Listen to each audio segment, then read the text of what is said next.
morning, everybody. Oh Lord, it's only the front row. Let me try again. Good morning, everybody. Good morning. Okay. Do you have, my mom has all these sayings that she has. You know, over and over again she says them. Do any of your moms have these sayings they say over and over again? You're like, well, I decided to put some of my mom's ones into a poem, and it's called Blues for My Mother. My mother knows pain. Foot dragging, stair crawling pain. And when it holds her, she moans, clenching her arms. She's my ancient civilization crumbling. The internet is a scary monster.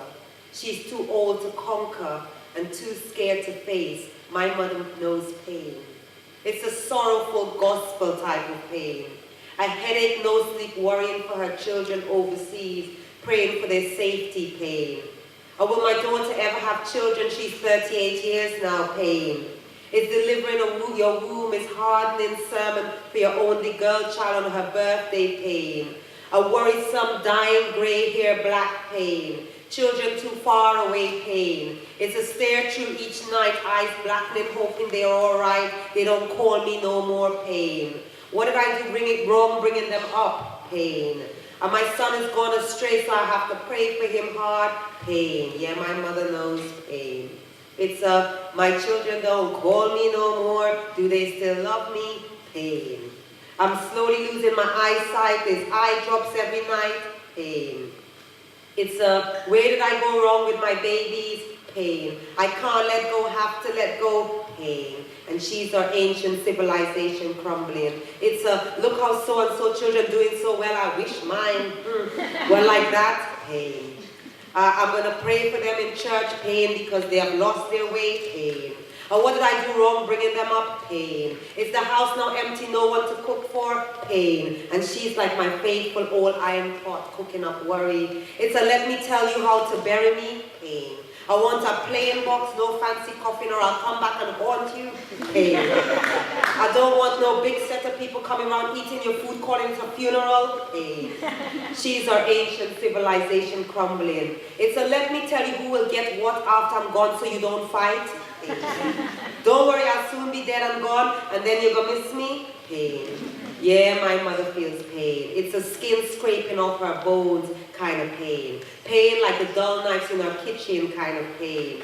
Pain like she always has to chew bitter bush kind of pain. Yes, oh gosh, my mother feels pain, so she hugs her faith. She hugs her faith tight, so tight, and her knees grate on those wooden floors as she prays. Yes, she prays, and she's our ancient civilization crumbling.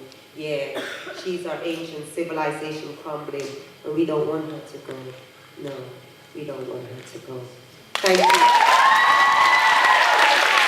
The damn Cockrill!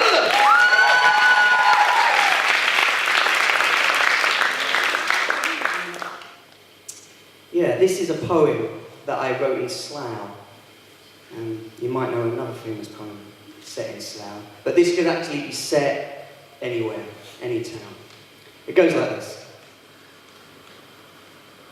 Bitumen's bombs refuse to fall, lull tinny wheeze of breath, and timber-tipped piano tongues spit ivory splintered lullabies and lullaboys at bird songs, slicked from throats of larks that sit among abandoned rusted cogs and dismantled clocks and pendulums and lullabies and lullabies that mess up the mess they call a town, stand and watch our children drown, spend all day in your eider down, what's it matter anymore?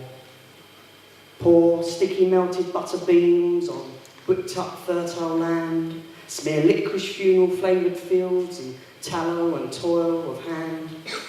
Sip beer, let slip your bare wall thoughts and sublet rented views. Blend prefab, grey slab, butterscotch skies with brisk whiskey wind, while 60 watts of tungsten mat split egg yolk shadows from egg white light as the sun bakes gum and cyanotypes. A chemical process, like love, misplaced by the digital age. A new pop-up window, not a clean white page. The politician gains the vote from the ones he's betrayed as egg white workers wonder. It's their turn now. When was it ever our turn? Thanks. Hello? You's all left me one custard cream. One custard cream. Once upon a time, in a land where the men tattoo love and hate both on one hand, there lived a family. The average fabric of a woman and man, a girl and a boy, a few toys and a cat. Her name was Whiskers. Some days they all sat happy together. Other days plates smashed on the wall and they got flung like a discus. After a fight, the dad would play Black Sabbath into the night. The mum would blast Eurythmics in the kitchen. The kids would listen to both. The girl draw in the sky. The boy writing his Christmas gift wish list in the form of a rhyme. It'd go, Dear Santa, a calculator watch is what I want, and if you don't get me that, then you're a really bad Santa. The girl was an avid dirty dancer, watching Patrick Swayze 7 times a day till the VHS tape wore away. But the boy wasn't into that. His older cousins were already into rap. They gave him a tape of NWA and said, listen, tell us what you think of that. So he went to his room and put it on, then turned it off again. Are you mad? If Mom hears that, I'm going to catch a slap, and I don't even want to think about Dad. So he put it in an old sock, in a shoebox, on top of his wardrobe, underneath a blanket, and just told himself to forget it. He spent his afternoons wrestling his little sister. He was 3 years old, so he used to lift her onto his shoulder for an inverted tombstone. She pretty much did what he told her, and liked him when he rolled her up in a duvet like a sausage, in My Little Pony pastry. They've been fighting a lot lately, she said one afternoon, as he had him in the early stages of the perfect Boston crab. The boy knew straight away, this was one of those serious moments in the middle of a game that they every so often had. He told her not to worry, and finished her off with a suplex. Who's the greatest? You are. Say it louder. You are! That's correct. Later that afternoon, the girl sat on the kitchen floor, playing the Mom Connect 4. Something felt wrong. She'd been keeping score, and Mom hadn't won one. Now, the girl didn't miss a lot, but she failed to spot the fact that Dad's coat was missing from the hook on the back of the door. Where's Stephen? He's over there. Doing his homework? No. He's watching that documentary about the frozen home of the polar bear. Again? Well, tell him his dinner's ready. I made his favourite, turkey drummers and alphabet spaghetti, but not in front of the telly. Tell him to come to the table. I need to speak to you both. It's important. Later that night, the boy sat alone in his bed. 101 Carl Lewis-shaped thoughts were running through his head. Mum had said it wasn't their fault. It's just that Dad was confused. His sister had asked who they'd live with and whether they'd have to choose. And as the two of them sat downstairs now on the sofa in the state, the boy's eyes were drawn up to the top of his wardrobe. His face changed, and a cartoon light bulb appeared, and for those of you who don't know, this represents an idea. Downstairs, the living room was cold, and the curtains were closed, and the sofa looked like a battered old boat in the middle of the ocean that both of them were drifting in. He told them to stand up, and handed him sunglasses he got free with a Happy Meal. His eyes sparkled like Catherine wheels. They didn't ask him why, and as he moved past him to the old Hitachi stereo, he looked back, and his mum and his sister kind of looked like the Blues Brothers. He pressed rewind on the tape, put his own sunglasses on his face, pressed play, stood back, and waited.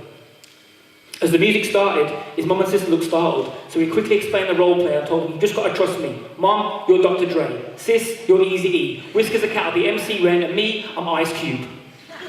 For the rest of the night, they passed a wooden spoon like a mic, rhyming along to all the songs, trying not to swear all the time. You're when I'm in your neighbourhood, you better duck, because Ice Cube is as crazy as muck. And as I leave, believe I'm stomping, but when I'm coming back, boy, I'm coming straight out of Compton. That's it, Mum. Compton. That's the tale of how NWA took a day that was going to be grey and just for a while at least made it okay. And since that day, whatever mess I'm getting in, to feel better, I just press play. Because music is my medicine. Nice one.